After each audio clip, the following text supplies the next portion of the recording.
Hello everyone, and I welcome you all to Guru Mantra classes. Welcome to the last part of your federal system of government, जहाँ पे हम critical evaluation of federal system देखेंगे. आपको बाकी चीज़ें I hope पिछले lectures में समझ में आ गई हैं.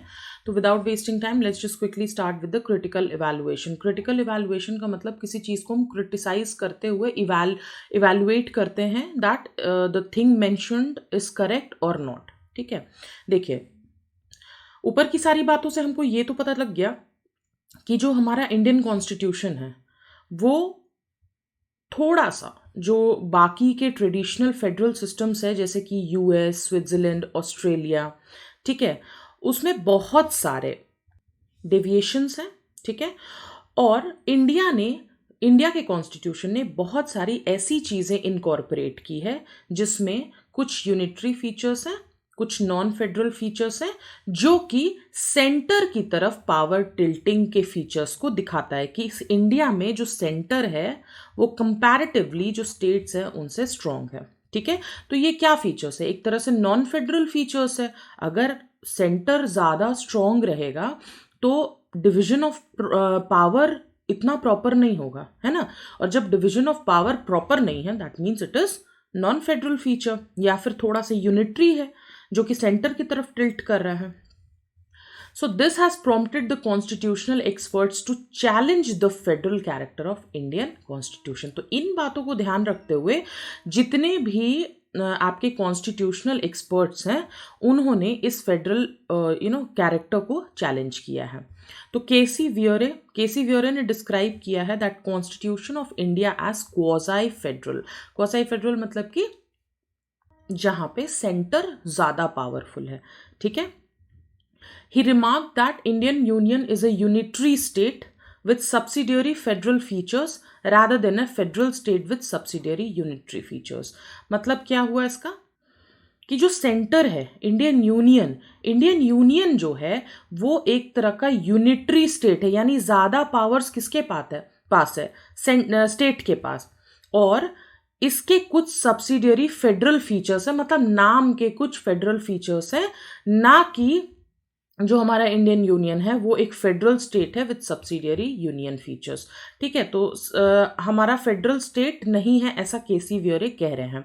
तो आप ये वाला लाइन आंसर राइटिंग में डाल सकते हो अगर कभी भी फेडरलिज्म के ऊपर क्वेश्चन आता है, that KC Wheare describe the constitution of India as quasi federal. इसे आप स्टार्ट कर सकते हो अपना आंसर. ठीक है, ओके. फिर according to K Santhanam, two factors have been responsible for increasing the unitary bias. तो यूनिटरी बायस यानी सेंटर की तरफ ज्यादा पावर होने के दो रिस्पॉन्सिबल रीजंस के संथानम ने बताए हैं.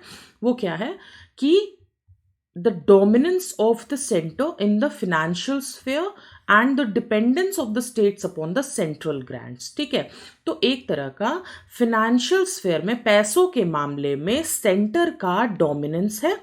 ठीक है, और स्टेट्स जो है वो सेंटर पे डिपेंड करते हैं किसी भी ग्रांट के लिए, है ना. ग्रांट यानी पैसा देता है ना स्टेट्स को सेंटर, तो उन ग्रांट्स के ऊपर स्टेट्स डिपेंडेंट है. तो इस वजह से के संथानम ने बताया कि यूनिटरी बायस होने के रिस्पॉन्सिबल रीजंस यही है कि फिनेंशियल ऑटोनॉमी नहीं है स्टेट्स के पास पूरी तरीके से. ठीक है, सेकंड क्या बता रहे हैं reason, the emergence of a powerful erstwhile planning commission which controlled the developmental process in the states. तो प्लानिंग कमीशन की शुरुआत हो गई थी, आपको पता होगा 1950 में. तो जब प्लानिंग कमीशन आई तो जो डेवलपमेंटल प्रोसेस था उसको स्टेट्स के डेवलपमेंटल प्रोसेस को कंट्रोल कर लिया गया इस प्लानिंग कमीशन द्वारा. ठीक है, और ये प्लानिंग कमीशन भाई ऑब्वियसली हेडेड बाय सेंटर. तो इन्होंने ऑब्जर्व किया कि India has practically functioned as a unitary state. तो इंडिया का फंक्शनिंग जो है वो प्रैक्टिकली तो यूनिटरी स्टेट की तरह है. ठीक है, though the union and the states have tried to function formally and legally as federation. ऐसा दिखावा है, ऐसा ट्राई किया है कि जो इंडियन यूनियन और स्टेट्स है वो फेडरेशन में काम कर रहे हैं, डिवीजन ऑफ पावर प्रॉपर है. हाउएवर प्रैक्टिकल सेंस में अगर देखा जाए तो इंडिया में जो है फंक्शनिंग यूनिटरी स्टेट की तरह ही हो रही है, ऐसा के संथानम जी का कहना है. However, there are other political scientists who do not agree with the above descriptions. और भी लोग हैं जो इस बात से agree नहीं करते हैं. Thus, Paul Appleby characterizes the Indian system as extremely federal. तो एक पॉल एप्पलबाई, अब जैसे ये बताना है फेडरल की है कि नहीं है, तो आप इनको कोट कर सकते हो कि इन लोगों ने तो भाई मना कर दिया था कि यूनिटरी की तरफ झुकाव है, लेकिन पॉल एप्पलबाई ने ये बोला कि इंडिया का जो सिस्टम है वो एक्सट्रीमली फेडरल है. कोई दो राय ही नहीं है कि इसमें फेडरलिज्म का कोई कॉन्सेप्ट ही नहीं है. ठीक है. मॉरिस जॉन ने डिस्क्राइब किया उसको एक एज बार्गेनिंग फेडरलिज्म. बार्गेन तो आपको पता ही होगा, तो मॉरिस जोन्स ने डिस्क्राइब किया as bargaining federalism. Ivor Jennings ने डिस्क्राइब किया as a federation with a strong centralising tendency. ये बहुत इंपॉर्टेंट है. ठीक है. तो आइवर जेनिंग्स ने क्या डिस्क्राइब किया कि ये एक फेडरेशन है जिसमें स्ट्रॉन्ग सेंट्रलाइजिंग टेंडेंसी है. ठीक है. He observed that Indian constitution is mainly federal with unique safeguards for enforcing national unity and growth. तो कहना इनका ये है आइवर जेनिंग्स जी का कि इंडियन कॉन्स्टिट्यूशन मेनली तो फेडरल है, लेकिन इसके पास बड़े ही यूनिक सेफगार्ड्स है जिससे वो अपनी नेशनल यूनिटी और ग्रोथ को क्या कर सकता है, सेफगार्ड कर सकता है. ठीक है. अलेक्जेंड्रोविक ने स्टेट किया that India is a case of सुई जेनरिस. ठीक है. कह रहे हैं कि India is a case of सुई जेनरिस, मतलब कि अपने आप के कैरेक्टर में यूनिक है. कैसे? मतलब ऐसा नहीं है कि किसी की कॉपी पेस्टिंग हुई है. अपने आप में इसके जो कैरेक्टर्स है ना वो यूनिक है. हम मतलब कंपेयर नहीं कर सकते हैं. ग्रीनविल ऑस्टिन ने कहा है Indian federalism as cooperative federalism. This is also very important. इनको भी आप कोट कर सकते हो. ग्रीनविल ऑस्टिन ने इंडियन फेडरेशन को कोऑपरेटिव फेडरलिज्म कहा है कि सेंटर और स्टेट एक दूसरे को कोऑपरेट करते हैं. ठीक है. He said that through the constitution of India, though the Constitution of India has created a strong central government, it has not made the state governments weak and has not reduced them to the level of administrative agencies for the execution of policies of the central government. इसका मतलब क्या हुआ? इन्होंने ये बोला कि हालांकि constitution of India ने जो सेंट्रल गवर्नमेंट है उसको स्ट्रॉन्ग बनाया है, मानते हैं इस बात को, लेकिन ऐसा नहीं है कि स्टेट गवर्नमेंट्स को वीक बनाया है. और उनको सिर्फ इसलिए बनाया गया है ताकि एडमिनिस्ट्रेशन इजी हो जाए और इसी एडमिनिस्ट्रेशन के थ्रू सेंटर की पॉलिसीज एग्जीक्यूट हो सके, इसलिए नहीं बनाया गया है. ठीक है. तो ये बात बोली गई. He described the Indian Federation as a new kind of federation to meet India's peculiar needs. ठीक है. तो एक नया तरीके का फेडरेशन है इंडिया का जिसमें इंडिया के peculiar needs को मीट किया जा रहा है. बात समझ में आ गई? तो ये सारी चीजें हैं. उसके बाद on the nature of Indian constitution, Indian constitution के नेचर को देखते हुए डॉक्टर B.R. अम्बेडकर ने कुछ ऑब्जर्वेशंस बताए कॉन्स्टिट्यूएंट असेंबली में. तो ये भी बहुत इंपॉर्टेंट है डॉक्टर B.R. अम्बेडकर वाला. The constitution is a federal constitution. हमारा कॉन्स्टिट्यूशन कैसा है? फेडरल कॉन्स्टिट्यूशन है. In as much as it establishes a dual polity. ठीक है. आपको पता ही होगी dual polity. The union is not a league of the states. Union ऐसा नहीं है कि लीग ऑफ द स्टेट्स है. It is united in a loose relationship. ठीक है. तो it is united. Nor are the states the agencies of the union. तो states ऐसा नहीं है कि यूनियन की एजेंसी है. ठीक है. एंड ऐसा नहीं है कि ये मतलब एजेंसी की तरह काम कर रही है यूनियन की. डिराइविंग पावर्स फ्रॉम इट, और या फिर ऐसा नहीं है कि उस सेंटर से स्टेट्स पावर डिराइव कर रही है ना. दोनों ही यूनियन और स्टेट्स क्रिएट हुए हैं कॉन्स्टिट्यूशन से और दोनों अपने रिस्पेक्टिव अथॉरिटी कॉन्स्टिट्यूशन से डिराइव करती है. ऐसा नहीं है कि स्टेट्स जो है वो सेंटर के ऊपर कंप्लीटली डिपेंडेंट है और उसी से अथॉरिटी मिल रही है उसको. ऐसा नहीं है. Doctor B.R. अम्बेडकर ने कहा कि ये दोनों ही को बनाया गया है कॉन्स्टिट्यूशन द्वारा और दोनों ही अपनी रिस्पेक्टिव अथॉरिटी कहां से ले रहे हैं? कॉन्स्टिट्यूशन से. ठीक है. उन्होंने और क्या बताया? Yet the constitution avoids the tight mould of federalism and could be both unitary as well as federal according to the requirements of time and circumstances. तो जो कॉन्स्टिट्यूशन है वो ऐसा नहीं है कि एकदम फेडरलिज्म बोल दिया है तो मतलब बस उसी के साथ साथ चलना है ना. नहीं, ऐसा नहीं है. कभी जरूरत पड़ी तो यूनिटरी हो जाएगा. ठीक है. कभी जरूरत पड़ी तो फेडरल हो जाएगा, डिपेंडिंग क्या टाइम है और क्या सर्कमस्टेंसेस है. This is what he is saying. तो ये क्रिटिसिज्म्स को रिप्लाई करते हुए कि जो ओवर सेंट्रलाइजेशन है कॉन्स्टिट्यूशन में, इसको बताते हुए उन्होंने बोला a serious complaint is made on the ground that there is too much centralisation and the states have been reduced to municipalities. तो ऐसा एक सीरियस कंप्लेंट की तरह ग्राउंड बनाया गया है कि बहुत ज़्यादा सेंट्रलाइजेशन है ना, यानी सेंटर की तरफ ज़्यादा झुका हुआ है और स्टेट्स को सिर्फ म्युनिसिपैलिटीज़ के कॉन्टेक्स्ट में रिड्यूस कर दिया गया है. बात समझ में आ रही है? It is clear that this view is not only an exaggeration but it is also founded on a misunderstanding of what exactly the constitution contrives to do. तो ऐसा नहीं है कि ये सिर्फ एक मिसअंडरस्टैंडिंग है. इनफैक्ट मिसअंडरस्टैंडिंग को भी एग्जैजरेट कर दिया गया है कि कॉन्स्टिट्यूशन ऐसा करने की सोच रहा है. ऐसा कुछ नहीं है. ठीक है, ये बता रहे हैं.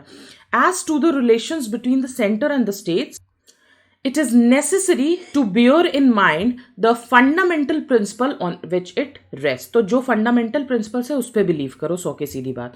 The principle of federalism is that the legislative and executive authority is partitioned between the center and the states and not by any law to be made by center but by the constitution. तो constitution के laws से ही जो legislative है और executive authority का difference है. ठीक है, this is what the constitution does. The states are in no way dependent upon the center for their legislative or executive action. तो 100 की सीधी बात इतने पूरे क्रिटिसिज्म में ये समझ में आता है कि डॉक्टर बी आर अम्बेडकर ये कह रहे हैं कि ऐसा नहीं है कि स्टेट्स जो है वो सेंटर के ऊपर डिपेंडेंट है अपने लेजिस्लेटिव और एग्जीक्यूटिव अथॉरिटी के लिए. स्टेट्स और सेंटर इक्वल है इस मैटर में.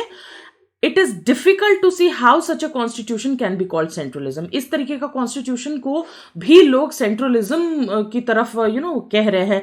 तो मतलब बहुत उनको तकलीफ है इस बात की. 100 की सीधे बात. ठीक है, it is therefore wrong to say that states have been placed under the center. ऐसा नहीं है. सेंटर और स्टेट दोनों अपनी अपनी पावर अथॉरिटी कहाँ से ले रहा है? कॉन्स्टिट्यूशन से. The center cannot by its own will alter the boundary of this partition nor can the judiciary. तो ना ही सेंटर ना ही जुडिशरी इस पार्टीशन को जो कि कॉन्स्टिट्यूशन ने बनाए हैं कि डिफरेंस ऑफ पावर रहेगा बिटवीन सेंटर एंड स्टेट, उसको कोई चेंज नहीं कर सकता है. एक केस हुआ था बोमई केस इन 1994. ठीक है, 1994 के इस केस में सुप्रीम कोर्ट ने ये बताया that the constitution is federal. Constitution federal है एंड कैरेक्टराइज्ड फेडरलिज्म. ठीक है, and its basic feature as its basic feature, मतलब कि जो फेडरलिज्म का कॉन्सेप्ट है, सुप्रीम कोर्ट ने ये बोला कि ये एक तरह का बेसिक फीचर है हमारे कॉन्स्टिट्यूशन का. It observe the fact that under the scheme of our constitution greater power is conferred upon the centre. तो सेंटर की तरफ थोड़ा पावर ज्यादा दिया गया है. vis-a-vis the states does not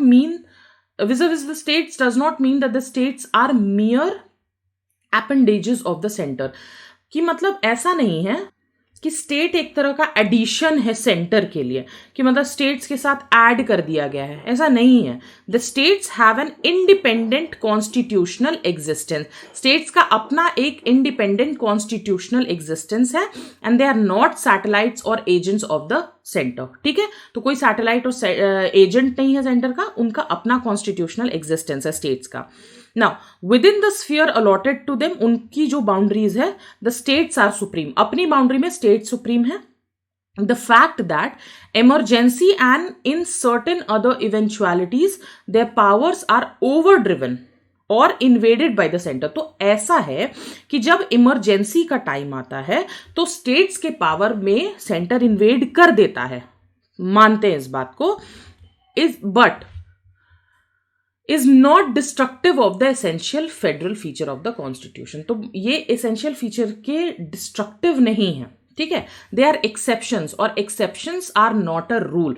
तो एक्सेप्शन के केसेस में जहां पे कुछ ऐसी सिचुएशन हो जाती है जहां पे करना मजबूरी है, उसको हम काउंट नहीं कर सकते हैं, ठीक है। Let it be said that the federalism in the Indian constitution is not matter of administrative convenience but one of the principles, the outcome of our process and a recognition of the ground realities. तो मतलब basically कि ground realities को ध्यान में रखते हुए ऐसा करना पड़ता है, ठीक है।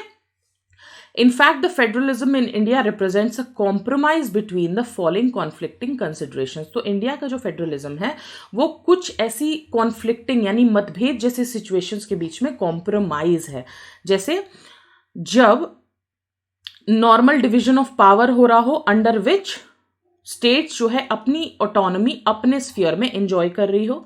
दूसरा, जब नेशनल इंटेग्रिटी की नीड हो और स्ट्रॉन्ग यूनियन की जरूरत हो कुछ एक्सेप्शनल कंडीशन में, तब ये जो है फेडरलिज्म एक तरह का कॉम्प्रोमाइज बन जाता है, ठीक है।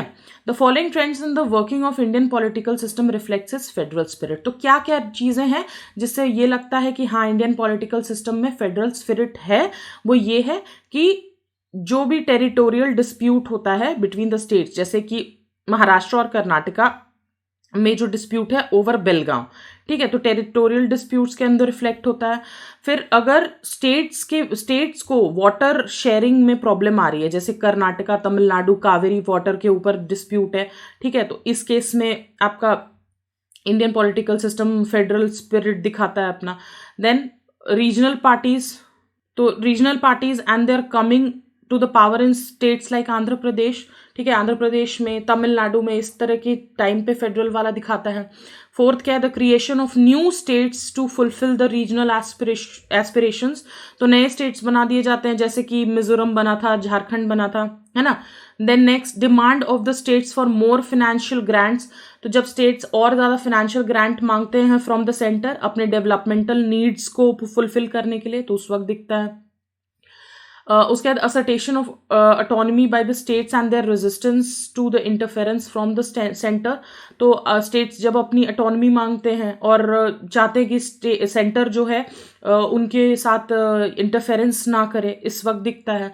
Supreme courts imposition on several procedural limitations in the use of article 356। तो सुप्रीम कोर्ट जब कुछ लिमिटेशंस लगाता है कि प्रेसिडेंट रूल स्टेट्स में इन कंडीशन पे लग सकती है, और प्रेसिडेंट रूल का मतलब क्या है, एक तरह से सेंटर जो है वो सारी चीजें देख रहा है स्टेट में। तो इस टाइम पे आपको फेडरल यूनिटी दिखती है, यहाँ भाई फेडरल फीचर्स है कॉन्स्टिट्यूशन में। तो ये सारे रीजंस हैं जिससे आपको एग्जैक्टली पता लगता है, ठीक है। So that's all, we come to the end of this chapter of federal system. I hope यहाँ पे आपको कोई डाउट नहीं होगा। मैंने लाइन बाय लाइन बुक से एक एक इंपॉर्टेंट टॉपिक आपको समझा दिया है। कहीं पे भी कोई भी डाउट आ रहा हो, कुछ भी आ रहा हो, टेलीग्राम ग्रुप आप हमारा ज्वाइन कीजिए, वहाँ पे आप हमको पर्सनली पिंग कर सकते हैं, जहाँ पे मैं आपके डाउट्स को रिजॉल्व करूंगी। जरूरत पड़ेगी तो मैं लेक्चर में भी उस चीज़ को इंट्रोड्यूस कर दूंगी, that is not an issue, but आपको समझ में आना चाहिए एग्जैक्टली जो मैं पढ़ा रही हूँ।